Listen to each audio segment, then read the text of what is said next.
کہ کیا چلتی گاڑی کی سیٹ پر نماز بیٹھ کر ادا کی جا سکتی ہے یا نہیں؟ اگر کنویں میں انسان گر کر مر جائے تو اس کنویں کے پانی کا کیا حکم ہے؟ کیا جنابت کا غسل فوراً کرنا ضروری ہے؟ جواب یہ ہے کہ بہتر یہ ہے کہ جنابت کا غسل۔ ایک اور سوال، کیا غسل کے بعد دوبارہ وضو ضروری ہے؟ بدن سے بعض اوقات خالص پانی نکلتا ہے، آیا اس کے اوپر وضو ٹوٹ جائے گا یا نہیں؟ نحمدہ و نصلی علی رسولہ الکریم، اما بعد فاعوذ باللہ من الشیطان الرجیم، بسم اللہ الرحمن الرحیم، فاسألوا اہل الذکر ان کنتم لا تعلمون۔ آج کی اس نشست میں حسب ترتیب سوالات کے جوابات دیں گے۔ پہلا سوال یہ ہے کہ کیا چلتی گاڑی کی سیٹ پر نماز بیٹھ کر ادا کی جا سکتی ہے یا نہیں، جبکہ گاڑی کا رخ بھی قبلہ کی جانب نہیں ہے؟ جواب یہ ہے کہ فرض نماز کی ادائیگی کے لیے قیام ضروری ہے۔ اگر ایک آدمی چلتی گاڑی میں بیٹھ کر نماز ادا کر لے تو اس کی نماز درست نہ ہوگی، نیز جبکہ گاڑی کا رخ بھی قبلہ کی طرف نہ ہو، لہذا گاڑی کو رکوا کر اتر کر نماز ادا کر لے۔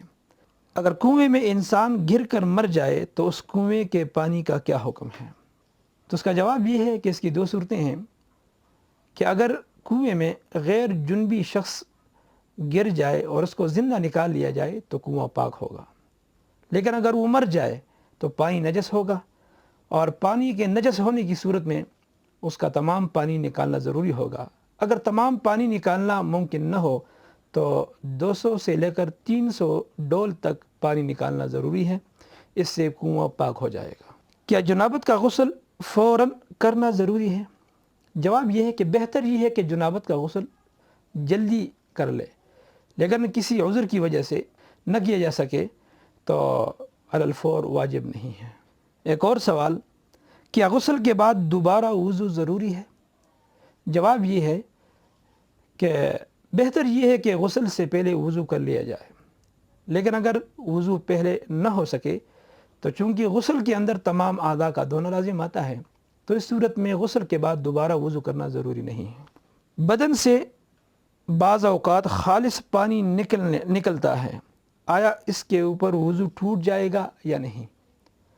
تو اس کا جواب یہ ہے، اگر بدن کے کسی عضو سے خالص پانی نکلتا ہو اور وہ مخلوط نہ ہو پیپ یا خون کے ساتھ، تو اس صورت میں وہ ناقض وضو نہیں ہے، اس سے وضو نہیں ٹوٹے گا۔ لیکن اگر وہ مخلوط ہو پیپ اور خون کے ساتھ، ایسی صورت میں اس سے وضو ٹوٹ جائے گا۔ جس جانور کی نظر مانی تھی اگر وہ مر جائے تو کیا حکم ہے؟ جواب یہ ہے، دو صورتیں ہیں اس کے اندر۔ اگر جس نے نظر مانی تھی، جس نے منت مانی تھی، اگر وہ آدمی یا غریب ہوگا یا مالدار ہوگا، اگر غریب ہے تو اس کے اوپر سے وہ نظر ساقط ہو گیا، لیکن اگر مالدار ہے تو اس کے اوپر دوسرا جانور لازم ہے کہ وہ نظر کر لے۔ ایک اور سوال، نظر کا جانور قربانی کے جانور کی طرح ہونا چاہیے یا نہیں؟ جواب یہ ہے کہ جس طرح قربانی کا جانور ہوا کرتا ہے اور اس کے لیے شرائط ہوتے ہیں، تو اسی طرح نظر کے جانور کے لیے بھی وہی شرائط ہیں۔ ایک اور سوال، نظر کی قربانی کے گوشت کا کیا حکم ہے؟ جواب یہ ہے کہ نظر کی قربانی کا گوشت محتاج اور فقراء وغیرہ قسم کے لوگوں کو کھلا دینا ضروری ہے۔ باپ کی بیوہ کو نظر کے روپے دینا جائز ہے یا نہیں؟ جواب یہ ہے کہ باپ کی بیوہ کو یعنی سوتیلی ماں کو نظر کی رقم دینا جائز ہے۔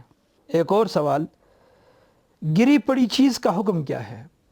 جواب یہ ہے کہ لقطہ یعنی گری پڑی چیز، سب سے پہلے تو اس کا اعلان کرایا جائے، اور اگر اعلان کے باوجود اس کا کوئی مالک یا کوئی وارث نہ ملے تو اس صورت میں اگر یہ آدمی خود فقیر ہے تو خود اس کو استعمال کر سکتا ہے، لیکن اگر خود فقیر نہیں ہے بلکہ مالدار ہے تو ایسی صورت میں فقراء کے اوپر اس کو سزا کرنا ضروری ہوگا۔ وآخر دعوانا الحمدللہ۔